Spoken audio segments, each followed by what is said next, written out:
Hey people, I've got a riddle for you. What visual medium attracts mainly children, lasts for the span of a couple-page fairy tale, and has been around for a freaking long time? Why, cartoons, of course! It's no secret why every cartoon wanted to cash in on fairy tales. They were aimed at the same demographic, they were so well loved and universally known, and there was so much opportunity for parody. Like every little kid ever, I loved Saturday Morning. Tom and Jerry, Roadrunner and the Coyote, and all of them.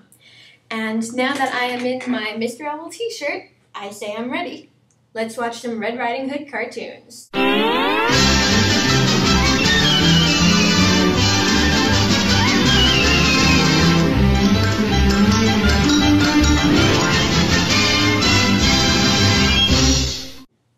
So our first Little Red Riding Hood cartoon came to us in 1931 by everyone's favorite sex symbol, Betty Boop.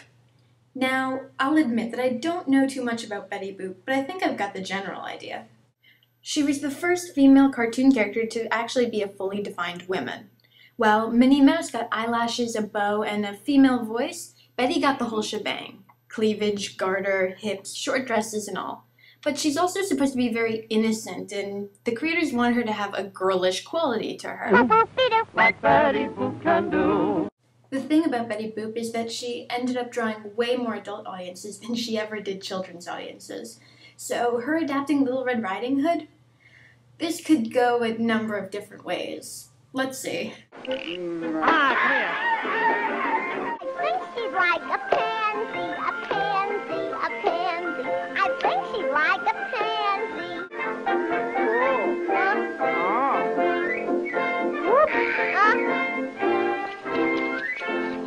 How'd you want it long? I'm so big and strong. Huh? Okay. Let's do this right.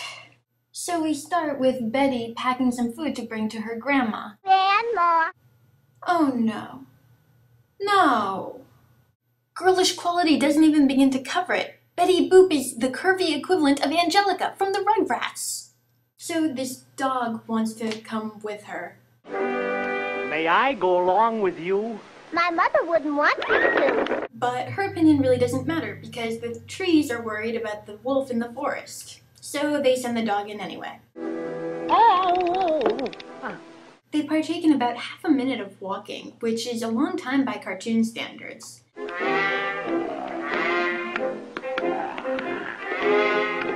And then finally the wolf shows up. So, time for some action? Oh no! We need to partake in another 30 seconds of walking, because that's so vitally important.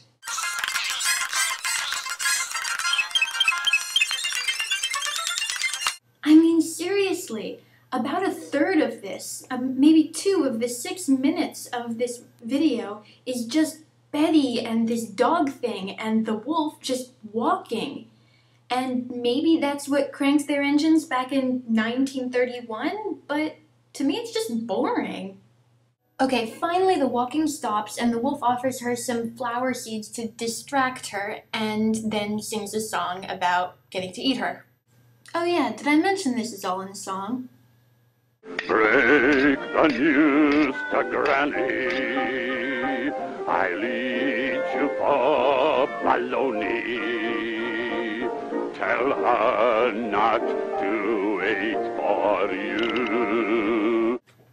I feel like I'm saying this a lot, but what's the point of making it a musical? I mean, is that just a thing that Betty Boop does in all of her cartoons? There's no point. So the dog isn't too happy about the wolf trying to eat his owner, master, friend, something. So he attacks him and drags him away and... Huh? What? What's going on? What is he doing? What's going on?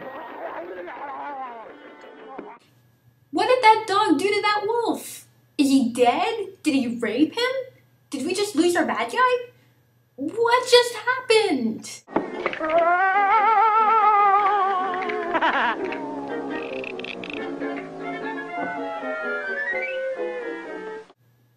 Great. Way to go, puppy. You flayed our bad guy. What are we gonna do now? We've got like 2 minutes left. I mean, is the story over? Why are you dressing up in your new throw rug? She loves wolves. Oh, she does she? Seriously, what is going on with this dog and Betty Boop? So I looked this up, and apparently the dog is Bimbo, her boyfriend. So is this some sort of kinky thing? Some sort of persecution rape fantasy that she's just not aware of? Because that's the only explanation I've got right now. The trees try to preserve Betty's dignity by putting him on the clothesline and reeling him into the house.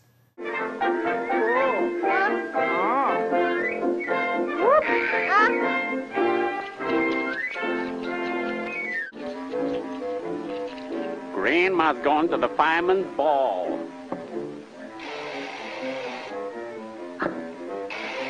Bad planning, guys. I still don't get why the dog is doing this. Didn't he go into the woods to protect her from the wolf? Is he the wolf now? Has wearing the skin given him the same motive as the wolf? Where'd you get those eyes? Where'd you get those lips? Where'd you get those big ears, Granny? They make you look so big and manly. Those chins, those noses, your big fat head. I'm scared. Oh, I'm afraid. Yeah, you seem terrified with that smile. How'd your arms get long? I'm so big and strong. Whoa! He just picked her up and lifted her over his head by her boobs. Ow! Is that even possible? The better to eat you eat. Oh no, she's completely fine with it and apparently in on the whole persecution rapist fantasy thing because they just go on to have bizarre moon hammock sex implications.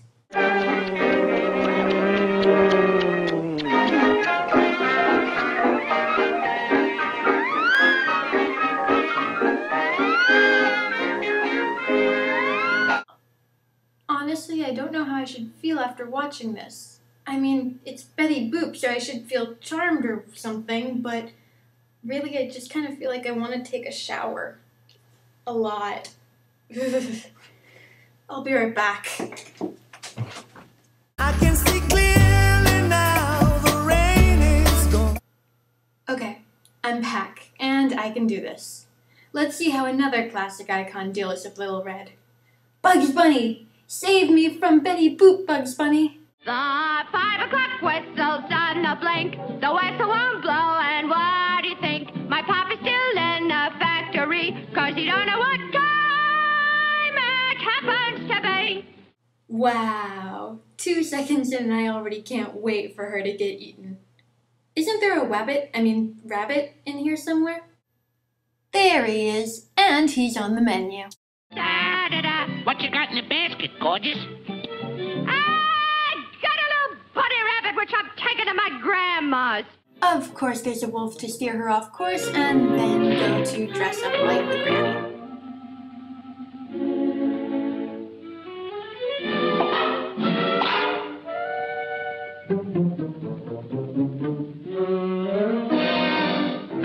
Come on! Take a powder! This is my racket!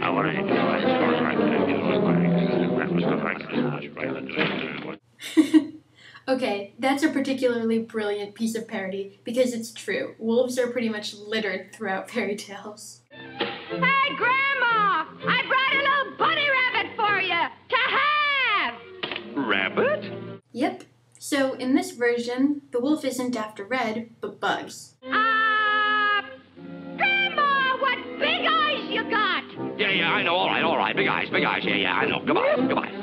And I've got to say, I'm really glad the creators decided to skip the whole what big blah blah game, because even though it was part of the original fairy tale, it's gotten old for everyone. He's gone.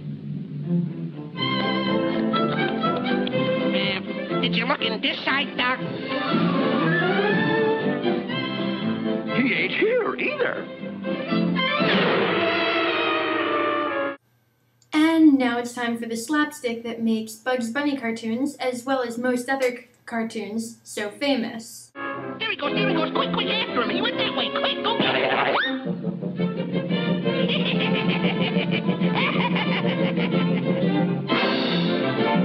Okay, the opening for the slapstick is pretty strong, but maybe I'm not a kid anymore and therefore not in the right mindset.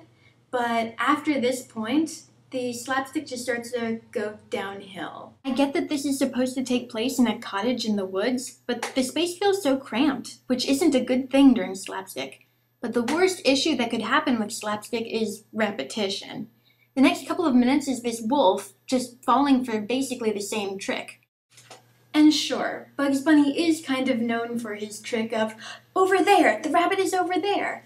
But when it comes to the point where they need to make a montage about how many times the wolf falls for it, even the creators must know that they need a new joke.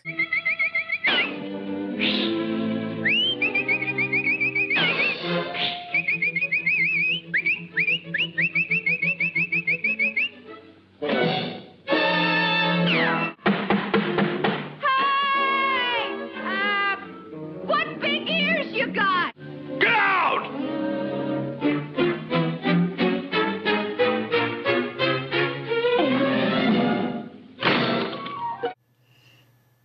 Okay, this child doesn't seem to be going away.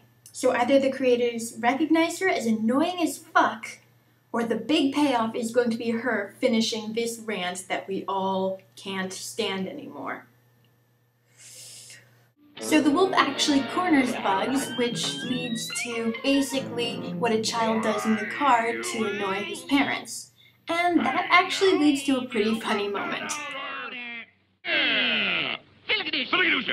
There's a friend. Yes. Yes. No. No. Red. Red. Blue. Blue. Flop. Flop. Flip. Flip. Flop. Flop. Put on your own green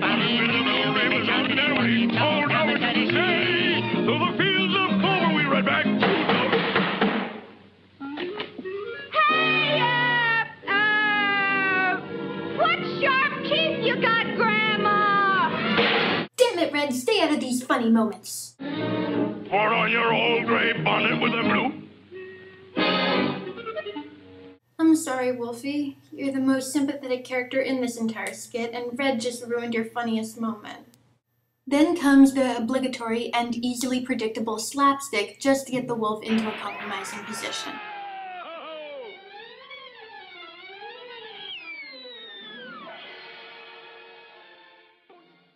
And as we know, Bugs is a bit of a bastard, so what does he do?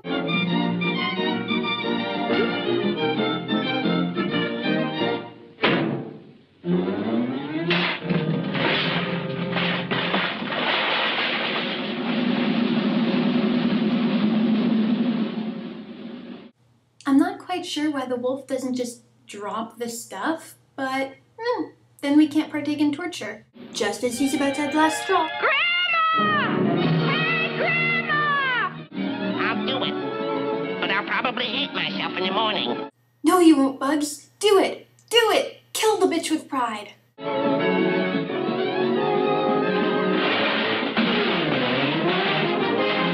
Yes! Yes! Could it be?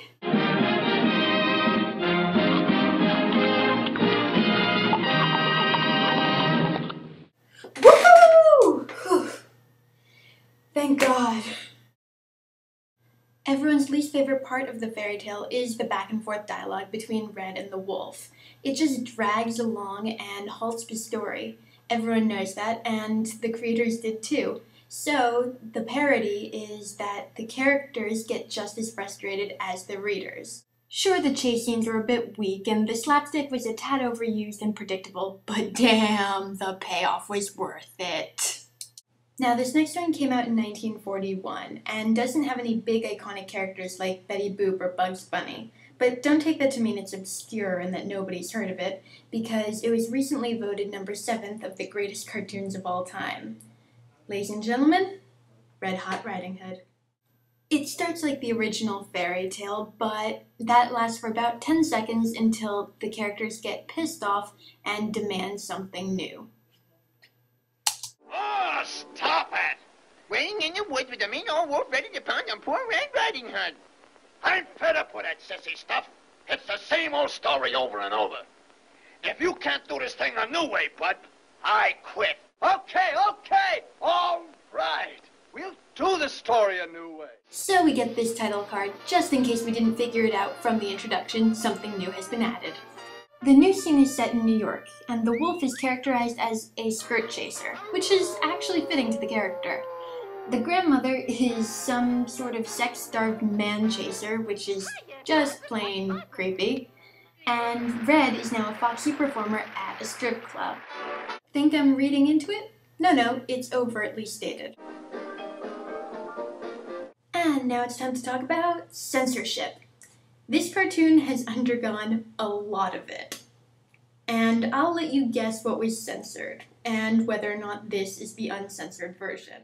The wolf watches Red perform and goes bonkers. And with good reason, too. I mean, look at her. Hey, baby. What do you say after the show? You and me go, stab 'em? You wolves are all alike. That you are. No, I'm terribly sorry. But you see, I'm going over to my grandmother's.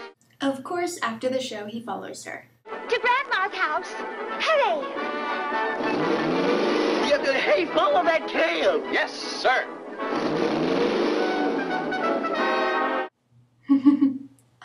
He follows her?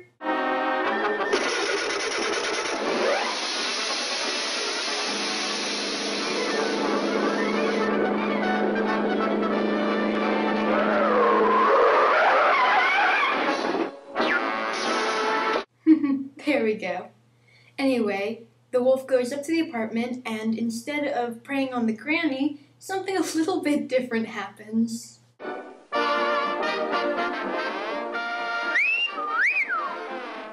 At last, a wolf! Yahoo! Hurry, Harry!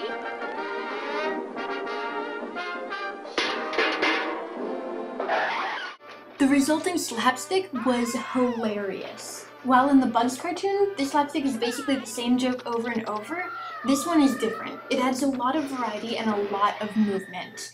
It doesn't overstay its welcome, and I found myself laughing through this in a way that I didn't with the other two. I'm fed up. I'm through with women.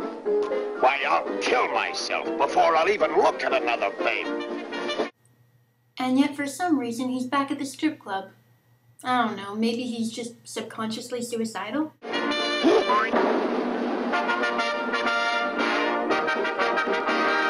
Alright, we've got a cyclical story. So what's going to happen? Is he just going to go bonkers again?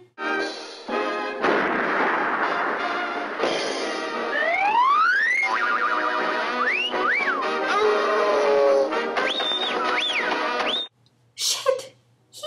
He committed suicide!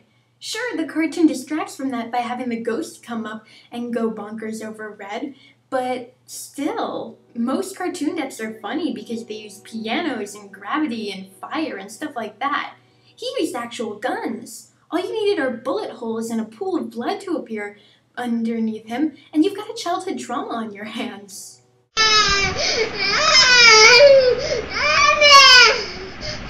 As I said before, the slapstick was hilarious, and I give the creators a lot of credit for knowing which elements to keep and which to reject to make a funny story.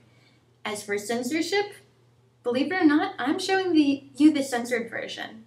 Yeah, the uncensored version I couldn't get my hands on, but the actual ending was that the grandmother forces the wolf into a shotgun wedding, and then their half-wolf, half-human baby goes to see Red's concert.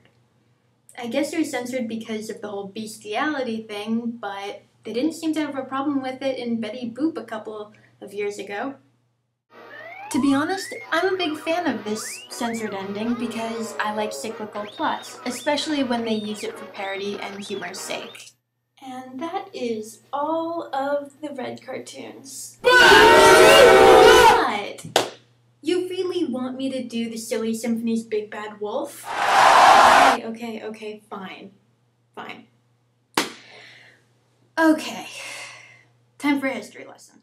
The short that you guys are all pestering me about is actually a sequel to another short called The Three Little Pigs. Most people recognize it because it won a ton of awards, and I will be getting to it later.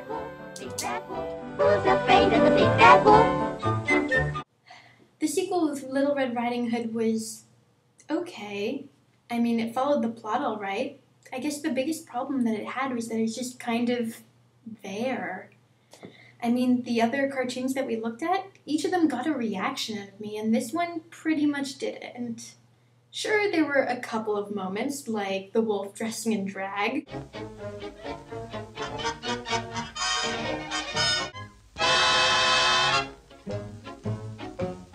And how long Red ran around that table.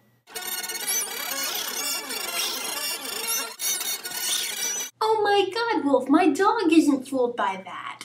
And of course, Practical Pig's choice in weaponry.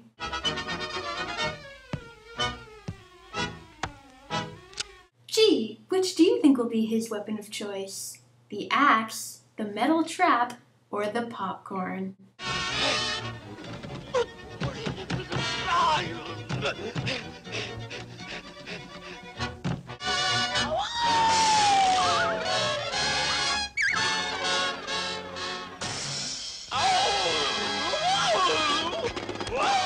Yeah, that was pretty stupid. And that's pretty much all I've got to say about it. It exists, and apparently popcorn is the best weapon against a predator. Who knew?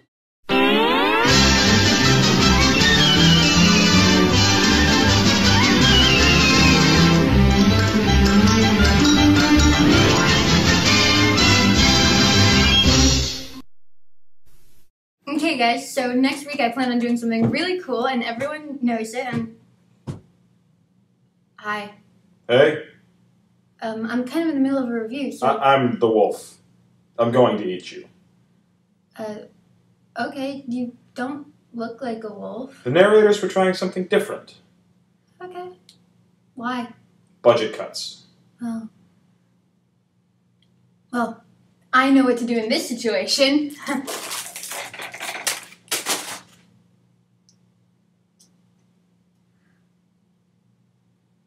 Really? Popcorn?